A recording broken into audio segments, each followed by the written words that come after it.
Hi, this is Llyn Hunter, Llynhunter, storyboard artist for animation and illustrator, and today I'm continuing on with another going through my writer's block. This thing is like 400 pages. 368 pages, and when I purchased this, it's now around 20 bucks. When I first purchased this book, it was $14.95, and you can only find them used now. It's like I'm going, I gotta get more of these. You might not be able to find them now. I started buying this like 5 years ago, and they've, I guess, finally gone out of print. But it's a block of wood. It looks like a block of wood, and it has a lot of pages. And what I did, the rule for this particular sketchbook is to write something on this page and draw something on this page, because I can put my hand on this page. And I'm continuing on with it to keep a documentation of the book, and to show you how I handle this particular sketchbook. This particular page says, take a box, draw a box, fill the box, pass the box on. Take a box, fill the box, pass the box on. Take a box, fill the box, pass the box on. Make a mistake, fix the mistake, hope that no one catches it. That's the poem. It was like, I will write stupid, silly poems for myself and you, just for the heck of it. And this one, on this page, I did something to go with what's written on this page this time. I did a nice, fun, silly Jack in the Box as a quick drawing. And that was fun. And a lot of times, that's what I'm doing this for. It's for fun. It's for entertainment. It's for practice. It's for escaping 100 drawings that I have to do in a day on a storyboard.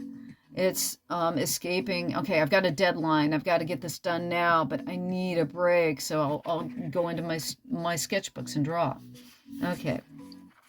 Interruptions are perpetual, especially when I'm right in the middle of the most important thing. If you can juggle 6 balls while walking on a tightrope, someone shakes the rope, and you still don't fall off, you're doing pretty well. This particular thing I know I wrote because it was like, again, I have dogs interrupting. I have a phone call interrupting. I've got to go to the grocery store. Oh, I've got to make dinner. Oh, I just almost got done with this deadline, and I have to go exercise. It's perpetual. If you are a professional artist and you've got a deadline, I swear there's always something that gets in the middle of your, I've almost got this done. And then it's like something happens.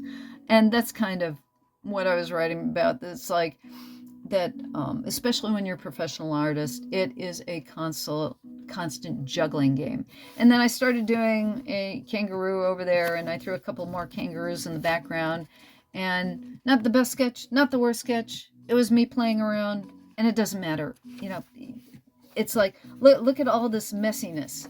Messiness is fine. You don't have to be perfect. You know, you try to be perfect all the time, or you see somebody else that looks like, oh my Lord, everything they do is perfect.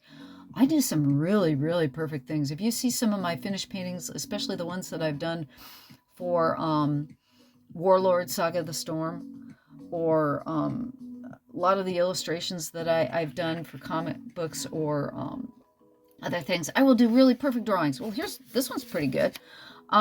Sometimes my drawings will be totally finished. Sometimes they're going to be an absolute mess. It's okay to make an absolute mess. It is said that madness, this I talked about in one of my earlier vids. It is said that madness is doing the same thing over and over and expecting a different result. If that's the case, then practice would be pointless. Often the difference between a student and a master is the number of times they've been repeating the same thing over and over to get a different result. Okay, I commented in an early video about this one, and it's like, that's why I had to write this one down.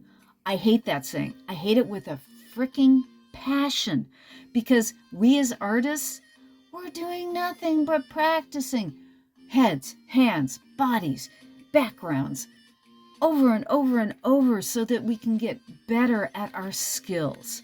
So it's like when anybody tells you it's then we're mad. Okay, all I can say, if that's the case, then anybody who is trying to perfect a skill or a talent, we are all insane.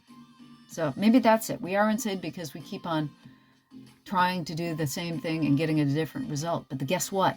We get different results by doing the same thing over and over again. So again, that line is stupid. This is a tanuki, a baby tanuki. It was from a photograph. I was just practicing, okay, working on my skills drawing from a photograph, working on getting a background in, playing with that stuff. This was actually a practice piece. And so it's like, yeah, actually, not a bad drawing. Not poorly done. Spent a lot of time on that one. And I can tell you, this was probably a 20-minute piece. Like something like this, 5 minutes. Something like this, 20 minutes. Okay, this one, no, this was a 10-minute piece. It was like, as a matter with pencil, I get a little better. And again, this was for a photograph. When you have reference material, you do a better job. When you draw from your brain, sometimes you don't do as well. When you're drawing fast, sometimes you don't do it well. Combining graphite with clay to invent the pencil is one of the most amazing creations of humankind. The paper of this book may one day rot, but the marks made on it, engraved in pencil, will last unless an eraser instantaneously takes them away. I love pencil. Pencil is one of the greatest tools that man ever created, and this is a truism. It's graphite and clay. You dump water on this. This will still stay. It will basically, some of the dust of the pencil will wash away, but the book, the paper, that'll rot. The pencil will still stay. That mess, that slop, it'll still stay. Unless you take an eraser, which will instantaneously get rid of it. It's really quite an amazing tool.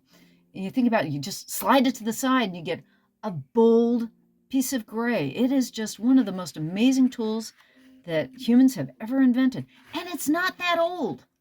The graphite pencil, not that old. It's only like about 200-300 years old, tops. It really is not an old tool. How many drawings do I do a day? At least one. On average, about 30, and sometimes over 100. If I go more than 3 days without drawing anything, I get withdrawal. Creation is addictive. Drawing is addictive. Pulling thought from your brain and turning it into something is pure magic. And this, again, this was from a photograph, but I really liked that when I wrote it down because it's true. It's true. Everything that you create in your head, I mean, and even if you're drawing from a photograph, this is something that never existed, and it's new, and it's different, and it's got my personality in it. It's got my lines. It's got my thought. It's got everything that is about me. And the chicken, rooster, it's a rooster. It's got, spurs, was thrown into this drawing. And that's you. When you do anything on the paper, the moment you draw something new, the moment you put a mark on paper of any kind, whether it's writing like this or whether it's a drawing like this, you have created that something never existed, and now it exists. And that's freaking magic. That is real magic. And so any day you want to create real magic, just do a drawing. Just write a few words. Put together a poem. Say, I was here today. That is magic. Okay. Realizing that you're not smart, skilled, or talented as you think you are is both devastating and enlightening. Best be aware and carry on. Okay, that is, that's me. It's like you write something like this, very profound, and then you write something like this to remind yourself that, yeah, you're not as smart and as cool and as imaginative as you think you are, but then maybe you might be. It's like we're all individuals and we're all sparks of the human creation. And it's like me, it's like, okay, little ant at the top, cherry, little ant at the bottom, looking up, just playing with a couple of characters on one of my favorite things to draw, ice cream sundaes. If you can't eat an ice cream sundae, draw an ice cream sundae. And I was playing with blue pencil. This used to be the underdrawing of what we used to rough because it was called non-photo blue.